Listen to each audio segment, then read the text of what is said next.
नमस्कार, मैं हूं अंशिता। क्या नरेंद्र मोदी छत्तीसगढ़ में कांग्रेस को दो हिस्सों में तोड़ चुके हैं? और क्या राज्य के deputy CM TS Singhdeo Bhajpa को जीत दिलाने और कांग्रेस को हराने के गुप्त एजेंडे पर काम कर रहे हैं? और अगर ऐसा नहीं है तो मोदी को लेकर उमड़ी उनकी मोहब्बत की वजह क्या है? ऐसा है या नहीं? लेकिन बीजेपी ने कांग्रेस के डिप्टी सीएम पर डोरे डालने शुरू कर दिए हैं। यही राजस्थान में वो सचिन पायलट के साथ कर रही है। लोग पूछ रहे हैं कि पायलट और टीएस सिंहदेव चुनाव से ठीक पहले या ठीक बाद में पलटी नहीं मारेंगे, इसकी गारंटी कौन लेगा? आने वाले दिनों में मध्य प्रदेश, राजस्थान, छत्तीसगढ़ और तेलंगाना में विधानसभा चुनाव हैं। इन चारों में से दो राज्यों में कांग्रेस की सरकार है, जहां पिछले 5 साल से बीजेपी की नजर गड़ी हुई थी। लेकिन ना तो ईडी सीबीआई कोई कमाल दिखा पाई, ना ही बगावत। कांग्रेस अपने दोनों राज्यों को बचाने में सफल रही और सरकार नहीं गिरी। अब किसी भी समय चुनाव की तारीख का ऐलान हो सकता है। ऐसे में कांग्रेस के साथ साथ बीजेपी की धड़कनें भी बढ़ गई हैं। कांग्रेस सत्ता में बने रहना चाहती है और बीजेपी सत्ता छीनना चाहती है। कांग्रेस राज्य में किए अपने काम दिखाकर वोट मांग रही है, बीजेपी मोदी के चेहरे पर वोट मांग रही है। लेकिन अंदर ही अंदर बीजेपी एक और चाल चल रही है। वो है कांग्रेस के नाराज लोगों को पटाओ और अपना काम बनाओ। पहले बात करेंगे राजस्थान की। तो विधानसभा चुनाव से पहले राज्य की राजनीति तब गर्मा गई जब पूर्व बीजेपी प्रदेश अध्यक्ष सतीश पूनिया का बयान आया। इस बयान में उन्होंने खास तौर पर सचिन पायलट पर बहुत प्यार लुटाया था। इसके बाद से सियासी हलकों में चर्चा तेज हो गई। दरअसल सतीश पूनिया ने पायलट को अपना अच्छा मित्र बताया है। पूनिया ने कहा कि सचिन पायलट मेरे अच्छे मित्र हैं। अगर कांग्रेस आलाकमान में नई लीडरशिप को आगे बढ़ाने की क्षमता होती तो सचिन पायलट मुख्यमंत्री होते। सचिन पायलट और सीएम गहलोत के बीच का मनमुटाव किसी से छिपा नहीं है। 5 साल के कार्यकाल में कई बार ऐसे मौके आए जब ऐसा लगा कि अब सरकार गिर जाएगी या सचिन पायलट कांग्रेस का साथ छोड़ देंगे। सचिन पायलट ने कोशिश भी कम नहीं की थी, लेकिन गहलोत उनसे 20 निकले और सरकार बचा ली। नतीजा ये हुआ कि प्रदेश अध्यक्ष की कुर्सी भी गई और डिप्टी सीएम की कुर्सी भी गई। सचिन पायलट वापस कांग्रेस में मन लगाने की कोशिश करने लगे, लेकिन बीजेपी के साथ मिलकर खेल खेलने के आरोप ने उनका पीछा नहीं छोड़ा। हालांकि पायलट ने हमेशा इससे इनकार किया, लेकिन अब जब चुनाव नजदीक हैं, इस बीच पूनिया का यह कहना कि पायलट उनके अच्छे मित्र हैं, सोचने पर मजबूर तो करता है कि कहीं कुछ खिचड़ी तो नहीं पक रही। क्योंकि पायलट की महत्वाकांक्षाओं से सभी वाकिफ हैं। वो किसी भी तरह सीएम बनना चाहते हैं और बीजेपी उनकी इसी चाहत को बगावत में बदलने के रास्ते तलाश रही है। पूनिया के बयान को इसी से जोड़कर देखा जा रहा है। अब ये तो हुई राजस्थान की बात। अब आते हैं दूसरे कांग्रेस शासित प्रदेश छत्तीसगढ़ पर। यहाँ भी चुनाव सिर पर है। इस बार बीजेपी किसी भी कीमत पर राज्य की सत्ता पर कब्जा जमाना चाहती है। लेकिन ये भी सच है कि राज्य में बीजेपी का न संगठन बचा है और न ही भूपेश बघेल के सामने खड़े होने लायक कोई नेता बचे हैं।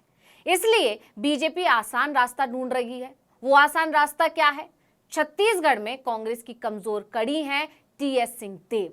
छत्तीसगढ़ में भी कांग्रेस को अपनी सरकार 5 साल तक बचाए रखने के लिए कड़ी मशक्कत करनी पड़ी है।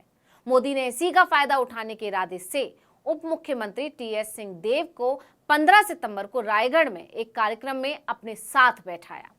इससे गदगद डिप्टी सीएम ने खुले मंच से कहा कि हमने हमेशा केंद्र सरकार के मार्गदर्शन में काम किया है और मैं ये कहने से नहीं चूकना चाहता कि मेरे अनुभव ने ऐसा किया है। उन्होंने कहा कि मुझे कोई पक्षपात महसूस नहीं होता। हमने प्रदेश के लिए जब भी केंद्र सरकार से कुछ मांगा तो मोदी सरकार ने कभी भी मदद से इनकार नहीं किया और मेरा मानना है कि आगे चलकर राज्य और केंद्र हमारे देश और राज्य को आगे ले जाने के लिए सभी क्षेत्रों में मिलकर काम करेंगे। कि मेरे अनुभव में मैंने भेदभाव महसूस नहीं किया।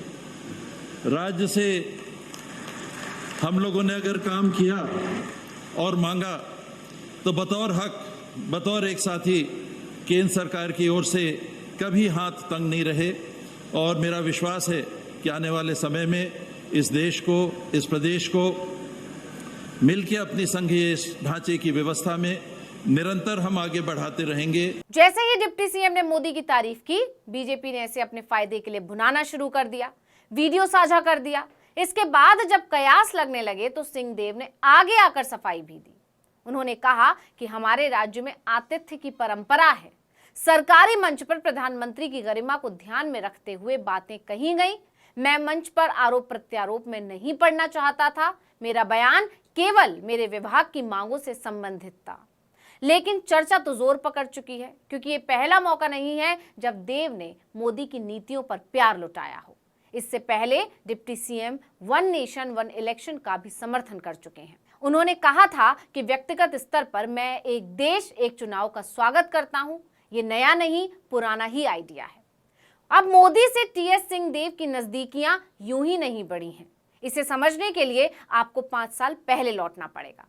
इन 5 सालों में टीएस सिंहदेव को हमेशा महसूस होता रहा है कि कांग्रेस आलाकमान ने उनके साथ वादा खिलाफी की। खबर उड़ती रहती है कि पार्टी ने 2018 में वादा किया था राज्य में 2.5 साल का फॉर्मूला अपनाया जाएगा। पहले 2.5 साल भूपेश बघेल मुख्यमंत्री रहेंगे और बाद के 2.5 साल राज्य की कमान टीएस सिंहदेव के हाथों में रहेगी। इसलिए 2.5 साल होने के बाद इस चर्चा को पंख लग गए। कभी टीएस सिंहदेव दिल्ली आए तो कभी भूपेश बघेल। बात कई बार बिगड़ी, लेकिन आलाकमान ने टीएस सिंहदेव को डिप्टी सीएम बनाकर मामले को संभाल लिया, लेकिन ऊपर ऊपर से। असल में मामला कभी संभला ही नहीं। टीएस सिंहदेव इसे अपनी तौहीन की तरह देखते हैं। उनके अंदर अभी भी मुख्यमंत्री बनने की आस है। इसी का फायदा उठाने की कोशिश कर रही है बीजेपी।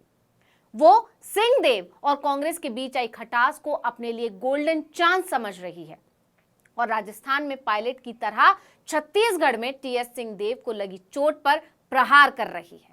हालांकि अभी तक सचिन पायलट की तरफ से तो ऐसा कोई संकेत नहीं मिले हैं कि उन पर बीजेपी का जादू काम कर गया है, लेकिन टीएस सिंहदेव के बयानों से ऐसे संकेत मिल रहे हैं कि बीजेपी अपने मंसूबों में कुछ हद तक कामयाब हो गई है।